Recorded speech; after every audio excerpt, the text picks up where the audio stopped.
साल 1975 में Hindustan Unilever company ने फेयर एंड लवली क्रीम को मार्केट में उतारा और अपने लॉन्च के कुछ ही मंथ में फेयर एंड लवली क्रीम की मार्केट में डिमांड काफी बढ़ गई, क्योंकि सबको गोरा जो होना था। 80% इंडियंस जो अपने स्किन कलर से खुद को ही जज करते हैं, अब उनके पास गोरा होने का एक सस्ता और एक टिकाऊ सोल्यूशन था। और उस वक्त क्रीम्स की जो एडवर्टाइजमेंट हुआ करती थी वो ऐसे शो करती थी कि बिना गोरा हुए आपको कोई पूछने वाला नहीं, और सेल्फ कॉन्फिडेंस खड्डे में घुस जाता है काले लोगों का ऐसा ऐड देखकर, और फिर वो जाके प्रोडक्ट परचेज कर लेते हैं। स्किन केयर प्रोडक्ट का मार्केट साइज 2028 तक $10 बिलियन का होगा। बॉलीवुड मूवी से लेके हॉलीवुड मूवी तक स्किन कलर के हिसाब से आपको रोल मिलते हैं। गोरा कलर मतलब कि हीरो, काला कलर मीन्स कि कॉमेडियन या कोई विलन ही होगा।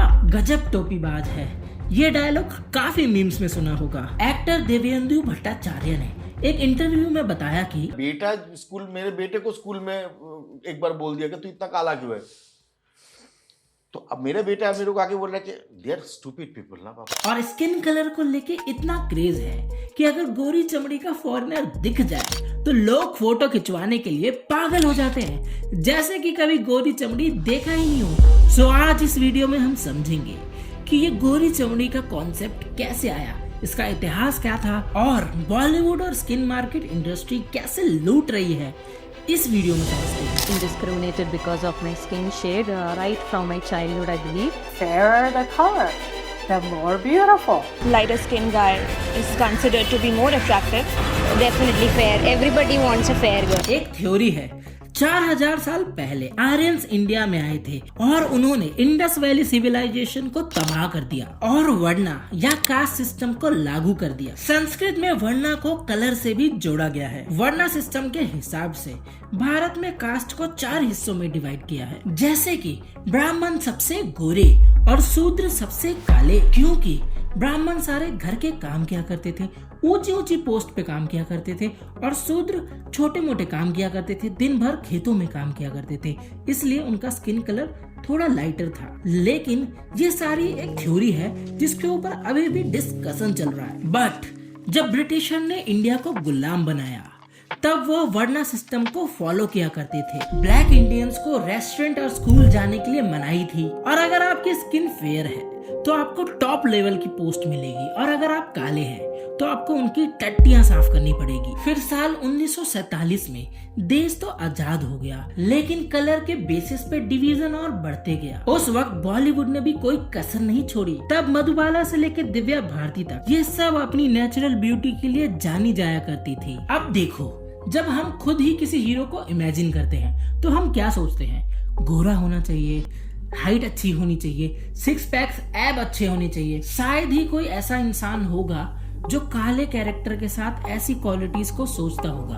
और अगर हम ही ऐसा सोचेंगे तो डायरेक्टर और प्रोड्यूसर को भी तो हीरो या हीरोइन गोरा ही चाहिए होगा, क्योंकि शायद लोग ही एक्सेप्ट नहीं करना चाहते काले को कोई हीरो बनते हुए देखना। हमारी ही सोच का फायदा उठाकर ये स्किन केयर प्रोडक्ट कंपनीज ऐसे ऐड बनाती है जो दिखाती है कि गोरा होने के कितने फायदे हैं। आपका कॉन्फिडेंस आसमान फाड़ देगा, प्लस दुनिया आपको रिस्पेक्ट से देखेगी, और कहीं ना कहीं कुछ हद तक ये एड्स हमारे माइंड्स को रिप्रेजेंट जरूर कर रहे हैं। साल 2005 में जब फेयर एंड हैंडसम की क्रीम मार्केट में लॉन्च हुई तब उसकी सेल्स 150 गुना ज्यादा हो गई, क्योंकि उस वक्त मेंस कैटेगरी तब एक अनटैप मार्केट था।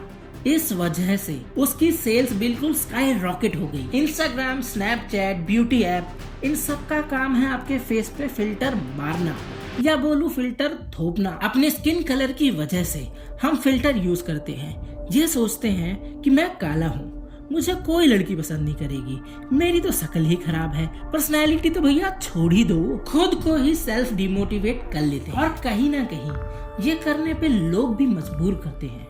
एक बात बताता हूँ, ये सुनो। Arya second Indian K-pop idol viral हुई थी जस्ट बिकॉज वो गोरी थी और इंडियन भी थी। गोरी और इंडियन थोड़ा बैठ नहीं रहा ना। चलो अब ये देखो कि जो फर्स्ट के-पॉप आइडल थी जिसका नाम श्रेया था, शायद ही उसे कोई पहचानता होगा, क्योंकि वो गोरी नहीं थी, इस वजह से उसको इतना फेम नहीं मिला। और दूसरी साइड आर्या की फोटोज इंटरनेट पे फ्लड की तरह वायरल होने लग गई। लोग आर्या को श्रेया से कंपेयर करने लग गए, बोलने लग गए कि श्रेया थोड़ी काली है, आर्या कितनी गोरी है, कितनी सुंदर है। अब कौन जाने कि श्रेया और आर्या दोनों में से किसका नेचर अच्छा है। लोगों को तो कलर ही पसंद है। अभी कुछ दिन पहले एक न्यूज आई थी कि 13 साल की 3 लड़कियां तमिलनाडु से साउथ कोरिया जा रही थी क्योंकि उनको बीटीएस से मिलना था और घर से 14,000 रुपए लेके निकली थी। लेकिन भैया ये व्हाट्सएप यूनिवर्सिटी टॉपर्स को कौन समझाए कि स्किन कलर ज्योग्राफिकल लोकेशन पे काफी डिपेंड करता है। अब ऐसे समझो, भारत जो है ना वो लाइन ऑफ इक्वेटर के काफी पास है, जिस वजह से सन की यूवी रेस काफी हाई होती है। उससे ज्यादा पास है अफ्रीका, इस वजह से वहाँ के लोग हमसे थोड़े ज्यादा डार्क होते हैं। लेकिन देखो यार, प्रॉब्लम अल्ट्रावायलेट रे नहीं है। प्रॉब्लम ये है कि अगर आपका कोई रिलेटिव भी है तो आप सगे भाई बहन तक को कंपेयर कर दिया जाता है कि आपकी लड़की तो भैया काफी गोरी है, लगता है लड़का आपका काफी काला है। आपने लगता है उसके टाइम पे ठीक से खाना नहीं खाया, केसर नहीं खाया, गोरा होने वाले फल नहीं खाए और पता नहीं क्या क्या। इवन शादी.com या मैट्रिमोनियल साइट पर भी ये कंडीशन होती है कि लड़की गोरी होनी चाहिए। शायद ही ये कंडीशन लड़कों के लिए चाहिए। हाँ, लड़कों को सरकारी जॉब का एक क्वालिफिकेशन देना होता है, पर वो कभी और किसी वीडियो में बात करेंगे। पर हाँ, गोरा होना लड़कियों के लिए बहुत कंपलसरी है शादी करने के लिए। कुछ लोग अपनी जॉब की वजह से भी अपनी स्किन पर हार्मफुल क्रीम यूज करते हैं। For example air hostess, reception या सेल्स पर्सन। इस फील्ड में भाई गोरा होना काफी इंपॉर्टेंट है। और ब्यूटीफुल लड़की से कुछ लो ना लो, बात तो कर ही लो, मैन विल बी मैन। और यही हम बॉलीवुड की बात करें तो अगर किसी को गरीब दिखाना है तो गोरे एक्टर को ही काला दिखाया जाता है, लेकिन काला एक्टर नहीं लाएंगे। और अगर हम वीडियो के फाइनल पार्ट पे बात करें, मींस कंक्लूजन, तो कहीं ना कहीं हमें बचपन से ही ये सिखाया जाता है कि गोरा मतलब विनर, काला मतलब लूजर। देखो, कलर प्रेफरेंस सबकी अपनी अपनी लाइफ में है, लेकिन अगर उसी कलर की वजह से आप किसी का मजाक बनाओ, ट्रोल करो। फॉर एग्जाम्पल, जवान का डायरेक्टर जब उसकी शादी हुई थी तो लोगों ने उसके पिक में काफी अच्छे अच्छे कमेंट लिखे थे, काफी मजाक बनाया था क्योंकि वो बस डार्क कलर का था। और इंडिया में तो एंटी डिस्क्रिमिनेशन लॉ तक है, और वहीं साउथ कोरिया में आपको ये सब देखने नहीं मिलेगा जो बीटीएस करते रहते हो। देखो, पहले ये कुछ तो सीखो।